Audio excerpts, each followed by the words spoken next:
É um privilégio estarmos reunidos e hoje eu gostaria de convidá-los a lermos juntos em Lucas, no capítulo 17. Nós vamos ler dos versículos 20 até o final. E interrogado pelos fariseus sobre quando havia de vir o reino de Deus, respondeu-lhe e disse: O reino de Deus não vem com aparência exterior, nem dirão, ei-lo aqui ou ei-lo ali, porque eis que o reino de Deus está entre vós.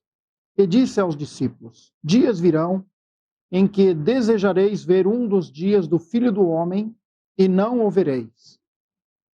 E dir-vos-ão: ei-lo aqui, ou ei-lo ali. Não vades, nem os sigais, porque como o relâmpago ilumina desde uma extremidade inferior do céu até a outra extremidade, assim será também o Filho do Homem no seu dia. Mas primeiro convém que ele padeça muito e seja reprovado por esta geração. E como aconteceu nos dias de Noé, assim será também nos dias do Filho do Homem. Comiam, bebiam, casavam e davam-se em casamento, até o dia em que Noé entrou na arca e veio o dilúvio, e os consumiu a todos. Como também, da mesma maneira, aconteceu nos dias de Ló: comiam, bebiam, compravam, vendiam, plantavam e edificavam. Mas no dia em que Ló saiu de Sodoma, choveu do céu fogo e enxofre, e os consumiu a todos.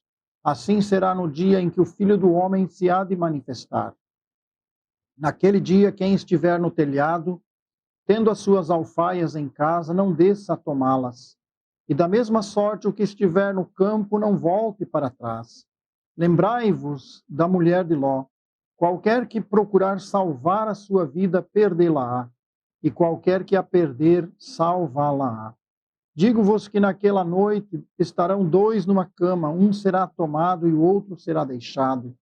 Duas estarão juntas moendo, uma será tomada e a outra será deixada. Dois estarão no campo, um será tomado e o outro será deixado. E respondendo, disseram-lhe: Onde, Senhor? E ele lhes disse: Onde estiver o corpo, aí estarão, aí se ajuntarão as águias.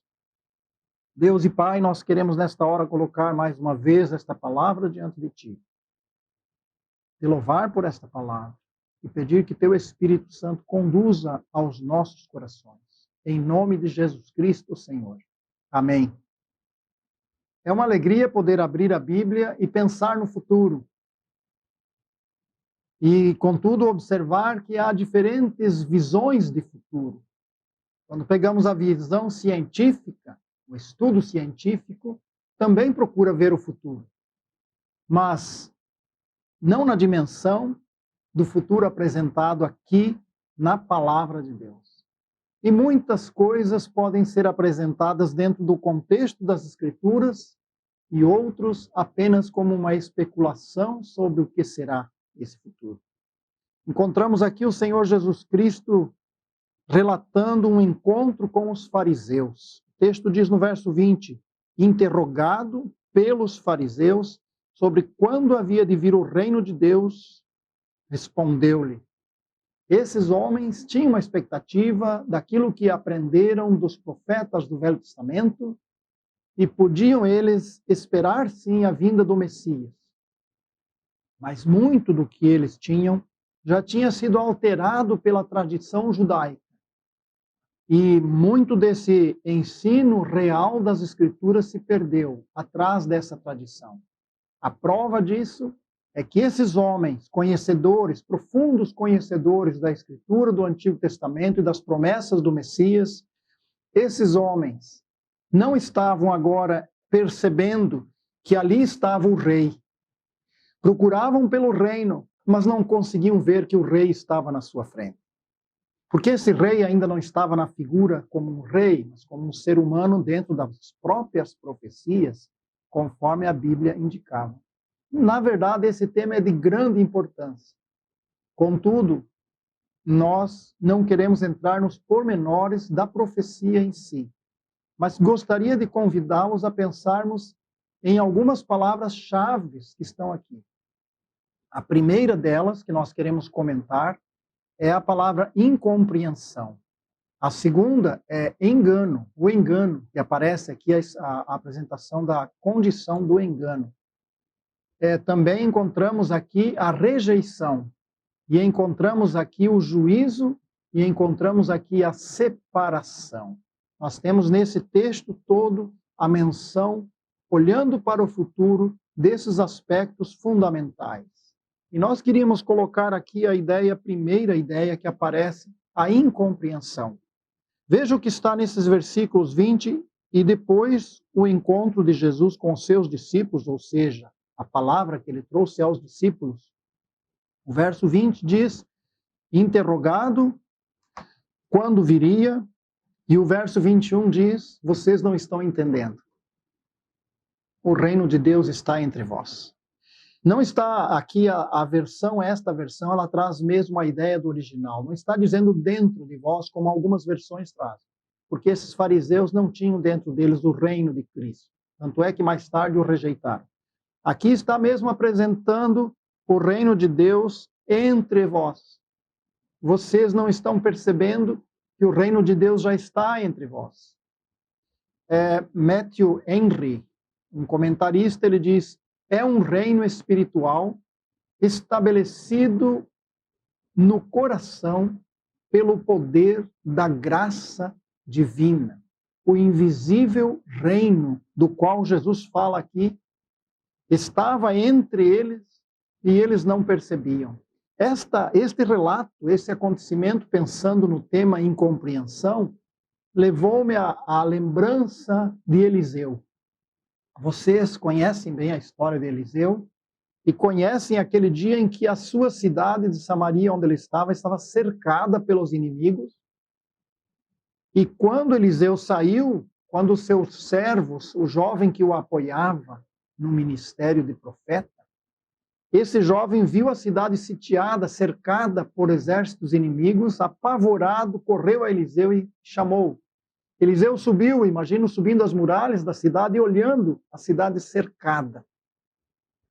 E quando Eliseu olha para aquilo, Eliseu faz uma oração. Eliseu diz, Senhor, abra os olhos do moço. Ele não está vendo os teus exércitos. Ele está vendo só os exércitos do mundo. Ele não consegue ver a tua presença, o teu reino. Ele só consegue ver os reinos do mundo. Na verdade, nós temos uma visão mesmo deste mundo. Nossa visão espiritual ela é ainda limitada. E não só em consequência da nossa natureza pecadora, do nosso pecado em si, que não estejamos bem, mas do nosso estado ainda físico, humano, ainda num corpo ainda de pecado. E podemos ter ali naquele acontecimento a ideia de um servo de Deus que tem discernimento, que consegue ver o reino de Deus, e aquele que está cercado de conhecimento, como acontecia com esses fariseus, mas que no íntimo não tinha nenhuma relação com o reino de Deus. E nós vemos isso no mundo hoje.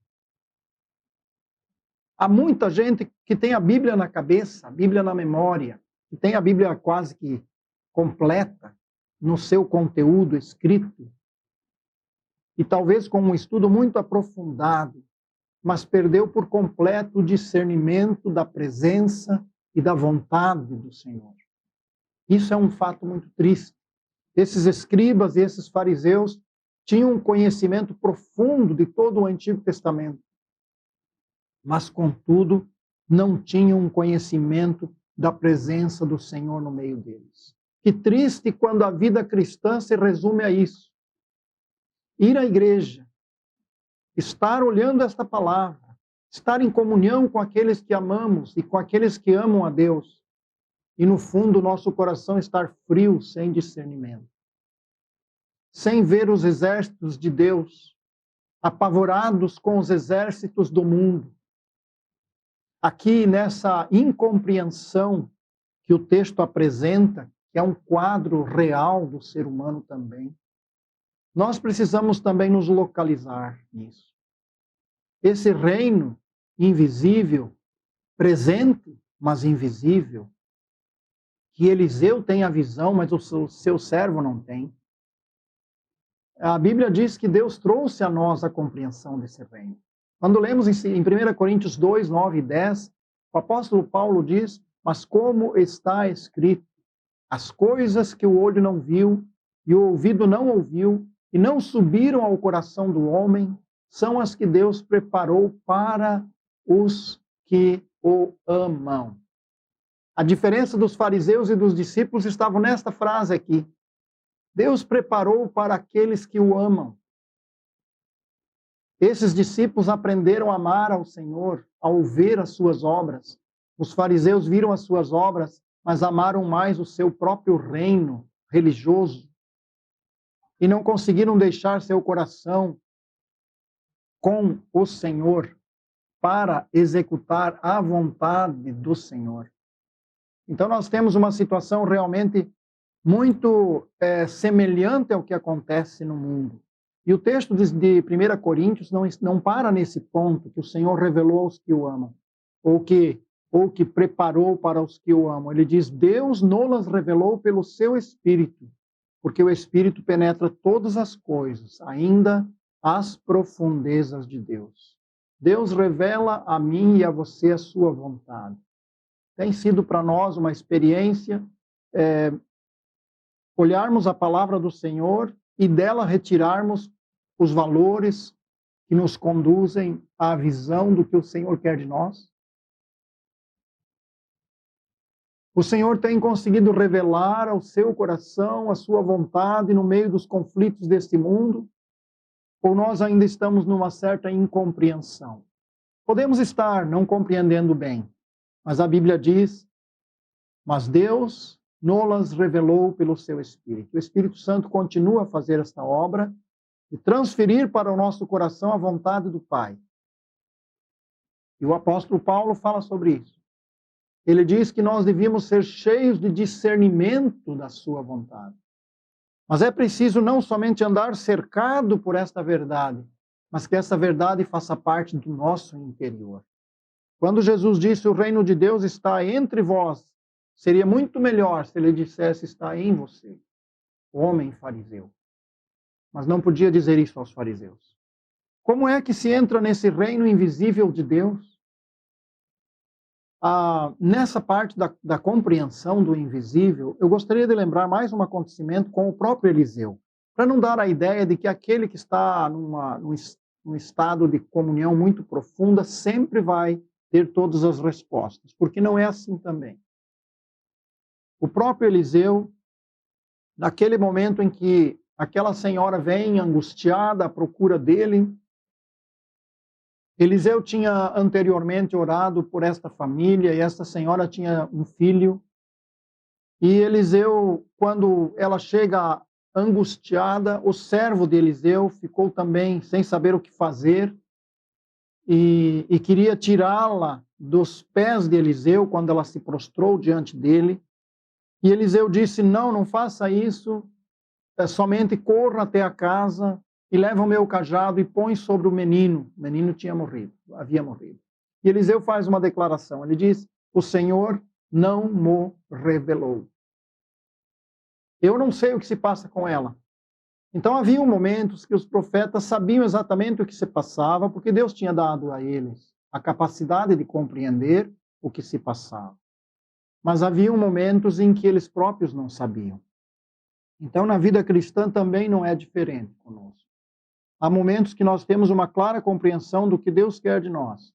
E há momentos em que nós estamos talvez um pouco aflitos, confusos. E o melhor a fazer é esperar diante de Deus. Então o discernimento das coisas espirituais, a visão do reino de Deus, a compreensão dos seus propósitos para nós, nem sempre é tão clara. Mas quando não for, nós podemos ficar mais tempo diante do Senhor, na expectativa de que Ele nos ensine os seus caminhos, nos ensine a verdade. Aqui é interessante a pergunta que antes já lancei: como é possível entrar no reino invisível de Deus? Esses fariseus estavam interessados no futuro, interessados até no reino, mas não percebiam essa dimensão da comunhão espiritual. É claro que aqui entramos num assunto muito básico, A fé em Jesus Cristo, o caminho que é Jesus, nos dá esse acesso. E você certamente, creio que todos vocês que estão aqui acompanhando, a maioria de vocês devem ter dado esse passo de fé e ingressaram para o reino pela fé em Jesus Cristo na obra da cruz. Para estar nesse reino é preciso acreditar no rei. E é o que os fariseus não estavam tendo aqui. Eles não acreditavam que Jesus era o rei. E por isso não podiam entender o reino. É preciso ter Jesus como rei, como Senhor da nossa vida, Salvador e Senhor. Aceitá-lo para então estarmos na harmonia com este projeto do seu reino. É preciso aceitar os princípios do reino para poder entender a forma que o rei pensa e para poder nos aproximar do Senhor e também ele transferir para nós os seus pensamentos, transferir para nós o seu desejo. Dos versículos 22 a 24, nós entramos na segunda palavra de grande importância aqui. Veja o que diz o verso 22. E disse aos seus discípulos: dias virão em que desejareis ver um dos filhos do homem, e não o vereis.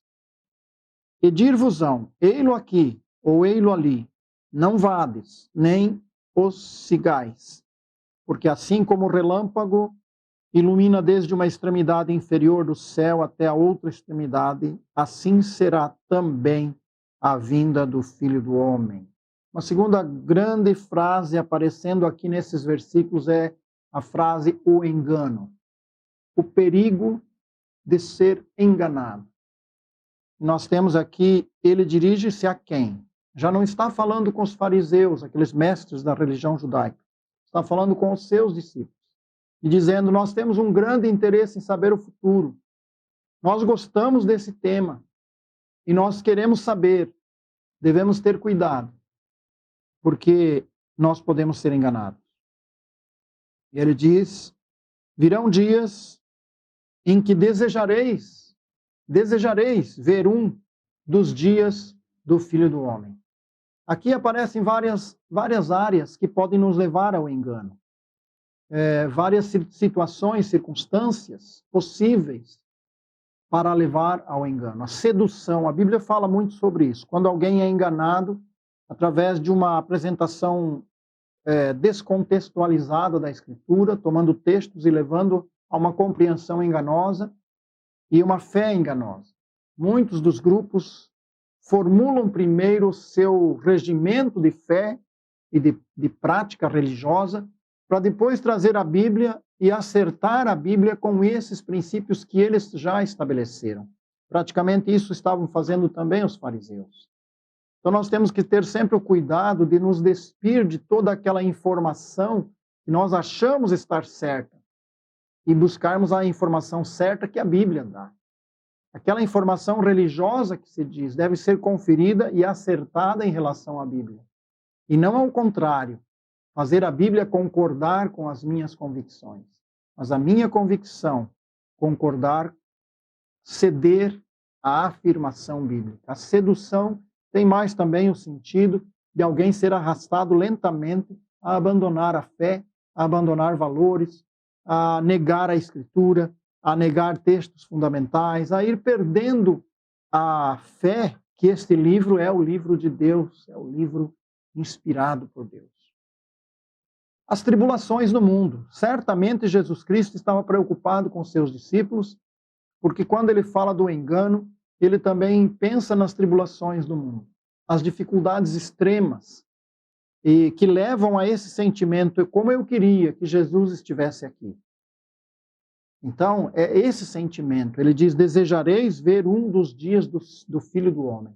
Especialmente esses apóstolos que viveram com ele, estiveram lá vendo os grandes milagres e de repente sentissem-se totalmente limitados numa circunstância, talvez cercados por toda a perseguição. E aí, nesse momento, teriam um grande desejo de ver algo acontecer. Então, esse desejo de sentir, de ver, de experimentar, pode seduzir para um engano, para uma experiência enganosa. Então, o Senhor também quer nos preservar nesse sentido. Que o nosso desejo de estar com o Senhor não seja para nos levar a um transe emocional, a um estado que é apenas conseguido através de algum tipo de exercício mental e não exatamente na manifestação da sua presença e a direção do seu espírito. Então, é possível, sim, que as grandes dificuldades e o sentimento de desejo de estar com o Senhor afaste alguém do próprio Deus, porque esse desejo, quando não é sujeito ao ensino fundamental das Escrituras, pode afastar de Deus, sem dúvida. Necessidade de respostas. Quantas vezes ficamos em dúvidas e queremos respostas? E se vamos recorrer hoje a alguns recursos, por exemplo, internet, podemos incorrer em respostas totalmente diferentes do que está na Escritura. Ensinos completamente falsos. Então, as nossas indagações, as nossas dúvidas na nossa vida de fé, o verso 23 e 24 diz isso, né? Dirão, ei-lo aqui, ei-lo ali, não vades, nem os sigais. É com grande poder que a Bíblia descreve a vinda do falso Cristo. E ele vem com grande capacidade de seduzir para o engano. Então, aqueles que são de Cristo precisam saber que a sua vinda será visível em todo o planeta. Aqui está se referindo à sua vinda para o reino milenar. Nós não entramos aqui nos detalhes da escatologia nesse texto, mas estamos falando alguns pontos especiais que o texto apresenta. E quando pensamos no reino milenar, antes desse reino milenar vai se apresentar o falso Cristo. E é por isso que muitas pessoas que Jesus, estava avisando, e certamente nós estamos vivendo um tempo que podemos imaginar que está muito próximo agora da aparição desses acontecimentos finais, desse Cristo falso. Já vimos muitos milagres acontecer, milagres de mentira, enganosos, e o Senhor se preocupa conosco e ele diz, não siga essas coisas, porque a hora que o Filho do Homem chegar, será visível e o seu poder será manifesto. Não haverá engano algum, será visível em toda a terra. Então, nesse sentido, claro, podíamos ainda ir em busca dos outros textos e perceber como ele se manifestará. No entanto, o nosso desejo é pensar, é possível sim sermos enganados, mas não quando estivermos apoiados nessa Escritura. Uma última questão que eu quero mencionar em relação a esse aspecto do engano é aquele texto, talvez bem conhecido de alguns de vocês já, que é 2 Tessalonicenses, capítulo 2, verso 10. Ele diz aqui, e com todo o engano da injustiça para os que perecem, porque não receberam o amor da verdade para se salvarem. Esse foi o mal desses homens religiosos do tempo de Jesus. E este é o mal de grande parte da humanidade que tem acesso à Escritura, mas que não ama a verdade. E quando alguém perde amor pela verdade, e prefere amar ao mundo, amar a sua família, foi aí nesse sentido que Jesus se referiu, ele disse, aquele que não amar menos, né? Aquele que amar esse mundo, que amar sua família, que não deixar seu pai, não deixar sua mãe, quando ele fala sobre isso, é exatamente que o amor da verdade, e Jesus é a verdade, que esse amor seja tão profundo em nós que todos os outros amores pareçam ódio. E se for assim, esse amor da verdade nos livrará do engano, do erro, da sedução do erro. Por isso, quando Tessalonicenses, o apóstolo escreve essa carta, ele diz, porque não amaram a verdade, foram enganados, foram levados por uma sedução, por uma situação de profundo engano. Uma terceira palavra que o texto apresenta aqui nesse capítulo, está no verso 25. Aqui aparece a palavra, o texto dizendo, mas primeiro convém que ele padeça muito e seja reprovado por esta geração. Jesus Cristo, nesse ponto, ele toca naquela questão central que a Bíblia apresenta da rejeição de Jesus Cristo.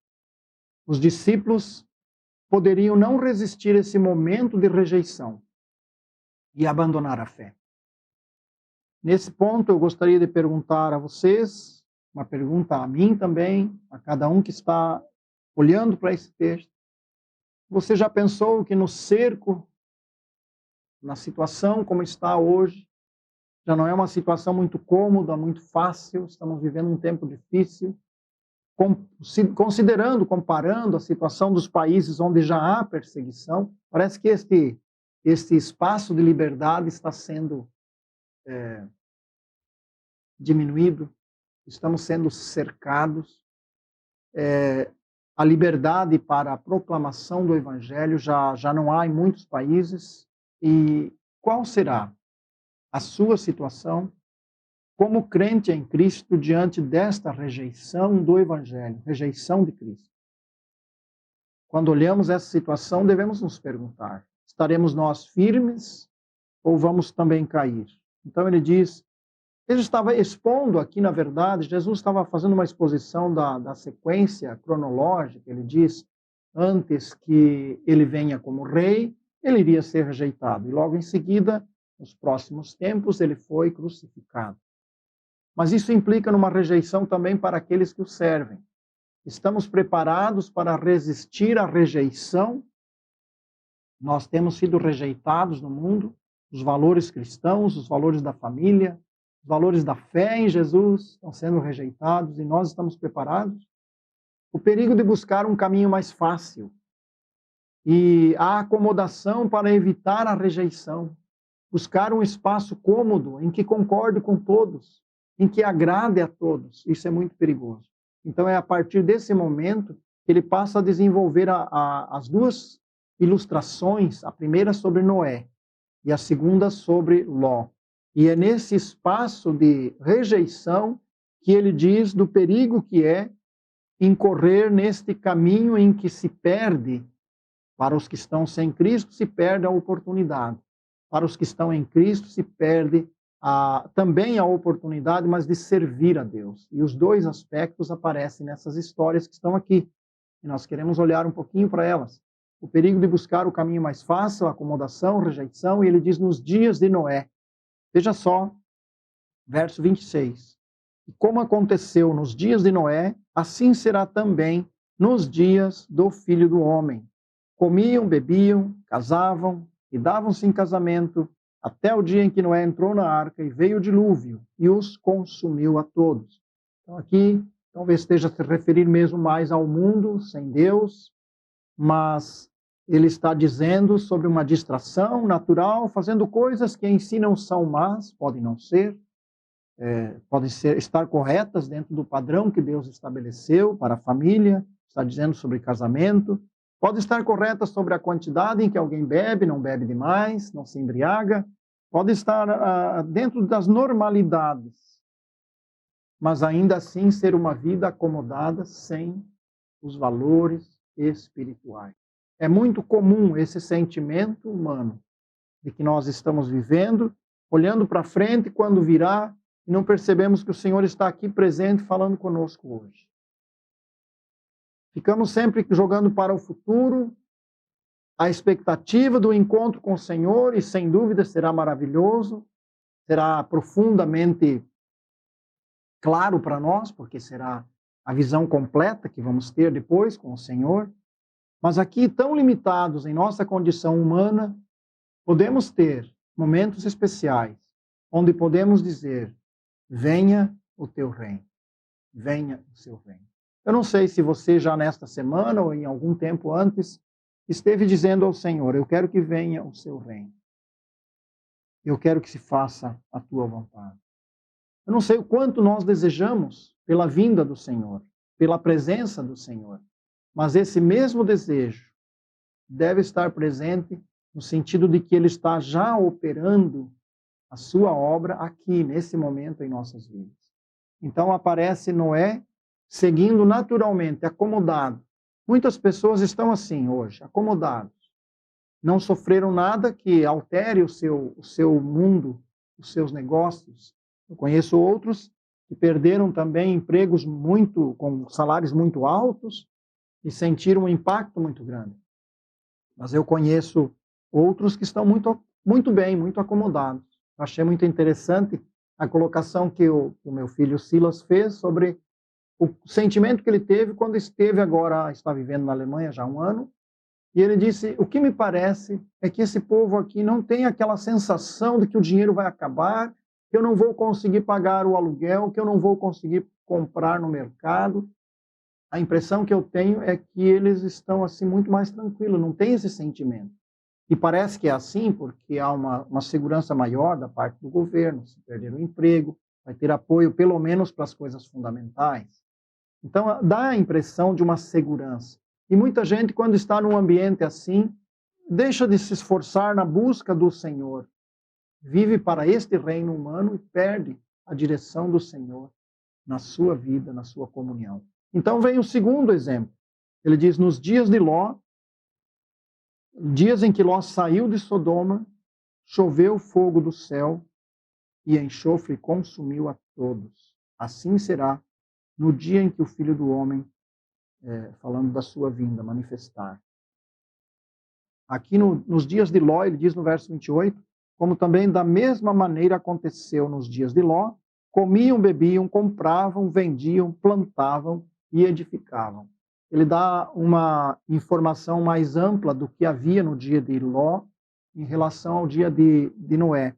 Noé, ele fala de uma rotina, e de Ló parece que ele fala de um progresso, aquele movimento de progresso que também impulsiona, tudo está andando bem e as pessoas estão comprando, estão vendendo. Eu logo imaginei a Bolsa de Valores, quando você entra naqueles sites e mostra aquelas pessoas, às vezes com 2 telefones, um de um lado, outro do outro, tentando vender, tentando comprar, aquela agitação, ou talvez uma situação onde a pessoa está fazendo os lances para comprar e vender, como aquilo é agitado.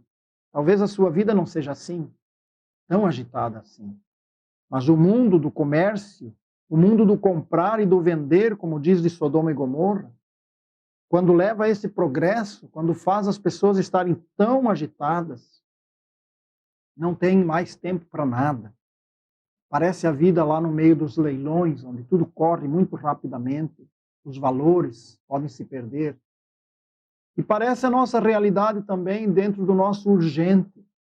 Nós recebemos uma mensagem de WhatsApp, por exemplo, e parece que temos que responder imediatamente. Na verdade, as pessoas estão esperando isso. Se não responder agora, olha só, não deu importância à minha mensagem. Se eu não abrir, não posso saber o que é. E se eu abrir, eu tenho que dar respostas, porque as pessoas não estão dispostas a esperar. Então nós fomos empurrados para um mundo que se assemelha muito com esta realidade dos dias de Ló. E nesse momento, Deus está preocupado com aqueles que são seus filhos, porque ele está falando de um homem que era filho dele, que é servo dele, mas que está no meio de Sodoma, está no meio de Gomorra, está no meio do comércio das cidades daquela região. E ele está ali no meio e ele está sendo sufocado por isso. Ele tem uma vida agitada, ele até vai à porta da cidade e tenta consertar os problemas daquela cidade com o seu julgamento, porque ele tornou-se como que um juiz lá dentro. E muitas vezes nós tentamos fazer esse mesmo exercício de consertar esse mundo mal, e não percebemos que esse mundo mal nos envolveu numa corrida tão grande, que já não percebemos o reino de Deus agindo no nosso meio. O que está agindo no nosso meio é o movimento do comércio, é a agitação de todos os dias. Como é difícil hoje encontrar um tempo especial para ouvir Deus falar conosco. Não é verdade? Vocês não têm essa mesma experiência? Que é uma guerra nós conseguirmos fugir da agitação do mundo e entrar num lugar onde possamos pensar no Senhor, meditar na sua palavra e descansar o coração. Quantos são os problemas que podem fazer o mesmo efeito que fez no coração de Ló? Embora devemos recordar que Ló tomou a decisão na direção de Sodoma e Gomorra. Talvez esta é a razão que muitos crentes, eles tomaram a decisão pensando só em valores. Eu me lembro quando alguém me perguntou, devo fazer a minha mudança? Devo ir para tal lugar, trabalhar em tal empresa? Eu disse, eu não posso dizer que tu não deves fazer isso. Vai ter um salário bem melhor, com certeza. Mas eu disse algo, pense, avalie, porque a vida não consiste só naquilo que nós podemos ganhar aqui no mundo. Pense que você tem uma família, pense que você tem um ambiente cristão, e antes de tomar a decisão de ir para longe, ganhar muito dinheiro, pense que lá longe você pode estar corrompendo os valores fundamentais tua vida, e se não for da tua, que tu ainda fores um bom juiz, que consiga ficar à porta e dizer à cidade o que ela deve fazer. Mas pense que aqueles que estão contigo poderão estar a se perder. Algum tempo atrás também fui a uma conferência, eu ia a algumas conferências, e essas conferências tinham uma linha doutrinária distante, uma parte dela distante da palavra. Tinha valores até interessantes, mas e a organização também era boa e dava-nos assim algum conhecimento nesta área. Mas depois eu pensei, eu estou lá e esse desvio doutrinário é complicado. Eu não vou mais, embora há valores interessantes que eu poderia tirar de lá, mas eu não vou mais porque eu estarei induzindo outros a irem que talvez não tenham a visão que eu tenho desses valores que são desvios da fé. Então não dá para mim mais. Ló não pensou nisso.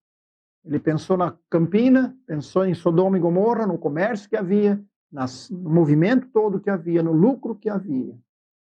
E aqui, então, na verdade, Jesus não está falando, como disse, sobre o mundo, no caso de Noé, mas está falando, como diz a nós, os crentes, aos discípulos, que ele se preocupa que a vida agitada, o progresso, o comprar, vender, o plantar, o colher, o construir, nos levem para longe de Deus.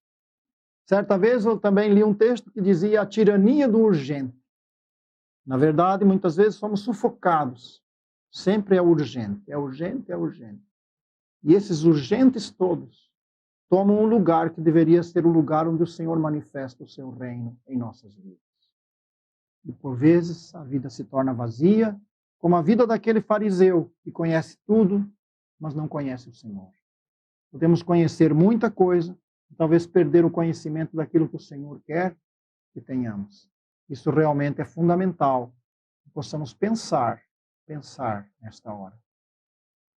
Vamos observar ainda, além desta rejeição que aparece aqui no versículo 25, da qual nós falamos, aparece também o juízo.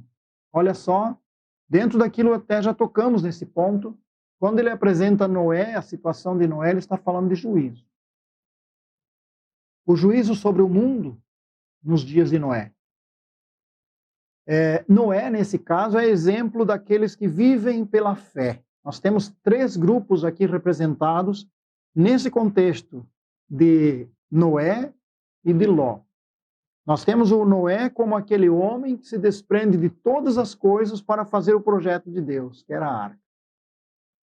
Um homem de fé, que conseguiu realmente atingir o propósito, totalmente livre das influências e do poder sedutor do mundo do comércio, das riquezas do mundo.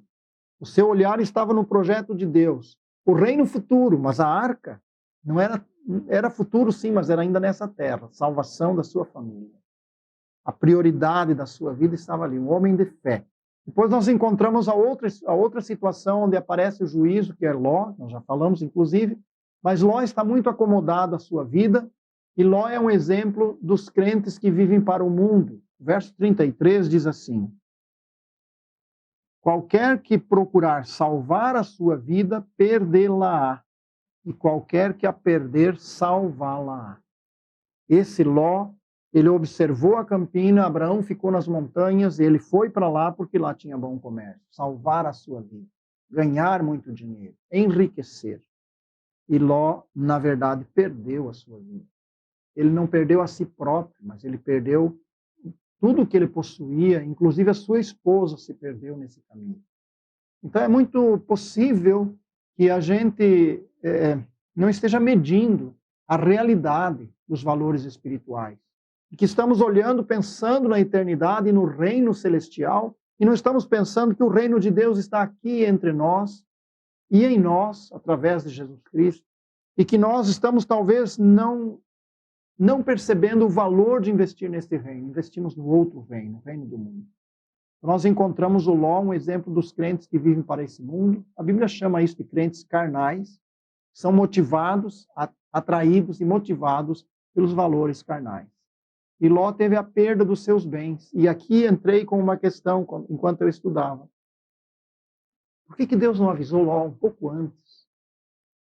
E não disse, Ló, enviasse um anjo para Ló e dissesse: Ló, saia daqui, porque em tal tempo eu venho destruir essa cidade, venda tudo que você tem, ou mude as tuas ovelhas para outro lado, porque eu vou destruir tudo isso. Leva teus servos com você, Ló, eu vou destruir tudo isso. Deus não avisou Ló. Deus já nos avisa para não pactuarmos com a vida no mundo, com o pecado do mundo, com o comércio do mundo, com os valores do mundo, para nos afastarmos desses princípios que destroem. Porque quando vier o juízo, que é o caso que estamos falando, o tema que aparece aqui, Deus não vai nos avisar que vamos ter perdas financeiras. Se o nosso investimento é feito sem a compreensão da glória de Deus e dos valores espirituais, os nossos valores ficarão enterrados nesse mundo, sim. E é isso que o apóstolo Paulo se refere, quando ele diz que muitos têm investido em prata, ouro e coisas preciosas que vão subsistir no fogo do juízo de Deus. E muitos, as suas obras são como palha, madeira, feno, que se consome com o juízo de Deus. Eu lembrei, quando pensava em Ló, naquele versículo que o profeta Amós, no capítulo 3, verso 7, o Senhor dá a ele. Ali Deus diz assim: certamente o Senhor Deus não fará coisa alguma sem ter revelado os seus segredos, seu segredo aos seus servos, os profetas. Por que Deus não avisou Ló? Porque Deus não nos avisa quando o nosso coração não quer o aviso. Quando nós não queremos o ensino da Escritura, quando nós não queremos... Ló tinha um grande conhecimento da fé de Abraão, seu tio. Ló sabia que o seu caminho deveria ser naquela linha de caminho de fé. E Deus não o avisou depois. E aqui diz que Deus avisa o seu servo. Claro, está falando aos profetas, mas nós temos o próprio Abraão. Os anjos vieram falar com ele. E o Senhor veio falar com ele enquanto os anjos foram destruir Sodoma. E o Senhor disse: como é que eu vou deixar meu amigo Abraão sem saber? Como eu não vou falar com ele que vou fazer aquilo? Deus quer partilhar conosco. Deus quer falar ao nosso coração. Mas não quando o nosso coração é o coração de um fariseu, que conhece muito, mas não põe nada em prática. Quando o nosso coração é dessa qualidade de coração, que conhece, mas não vive, as perdas, sem dúvida, serão grandes. Mas como viver se nós não temos forças para isso? É pela força do Espírito Santo. A Bíblia diz que não é por nossa força. E aí depende dos joelhos se dobrarem. Depende de uma busca de fato e de verdade desta palavra. Então a situação de Ló mostra mesmo a crise, o juízo sobre aqueles que investem num mundo perdido. E também o juízo sobre as cidades. Ali está a menção de Ló, menciona as cidades. Menciona a crise vivida naquele momento em que eles têm que sair, e até mostra a situação daquela mulher de Ló, que não consegue desprender o seu coração de lá. O lugar onde ela prendeu o seu coração. Ela não sentia o reino de Deus lá e não percebia a voz de Deus lá. E lá ela viveu, e para lá ela olhou de volta e perdeu a sua vida. Então, na verdade, a situação das cidades mostra o juízo sobre aqueles que são ímpios, aqueles que não se arrependeram. Haverá um tempo, e o tempo da oportunidade passa, e é preciso que nesse tempo as pessoas creiam. E por isso nós também devemos ser aqueles que vão salvar, buscar essas pessoas que estão perdidas. E não como Ló, que além de não levar ninguém, ainda perde alguém da sua casa. As escolhas que fazemos, sem dúvida, poderão levar a essas situações. A última palavra que aparece aqui, que nós podemos tirar desse texto todo, estão no versículo 31 a 37. Veja só o que diz aqui. Naquele dia, quem estiver no telhado, tendo as suas alfaias em casa, não desça a tomá-las. E da mesma sorte, o que estiver no campo, não volte para trás. Lembrai-vos da mulher de Ló. Qualquer que procurar salvar a sua vida, perdê-la. E qualquer que a perder, salva-la. Digo-vos que naquela noite estarão dois numa cama, um será tomado e outro será deixado. Duas estarão juntas moendo, uma será tomada e outra será deixada. Dois estarão no campo, um será tomado e o outro será deixado. Nós temos aqui a separação. A última palavra que aparece é o momento em que o Senhor fala de separação. E quando o Senhor fala sobre isso, naturalmente temos aqui o contexto escatológico também, e devemos mencionar que o Senhor está colocando horas diferentes do dia, porque Ele está falando que Ele vai aparecer ao mundo todo no mesmo instante, e para uns estão dormindo aqui, né?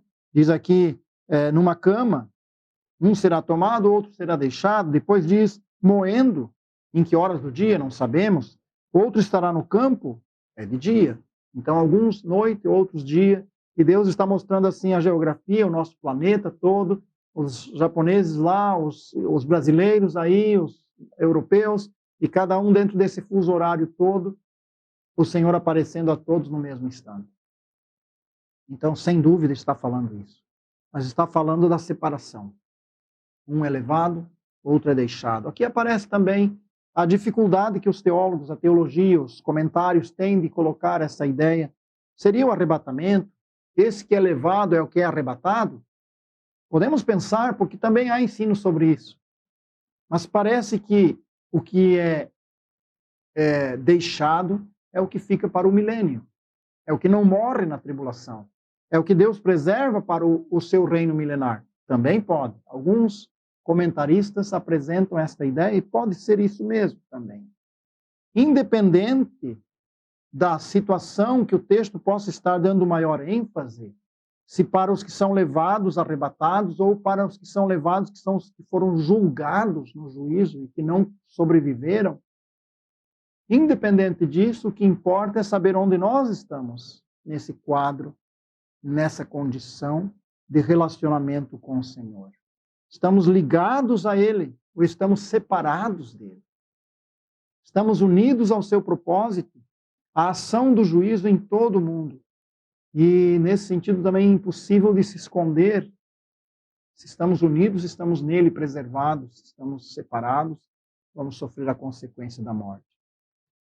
Eu gostaria de usar aqui uma figura também usada por nosso irmão André, que hoje de manhã trouxe o estudo. Ele falou sobre as águias.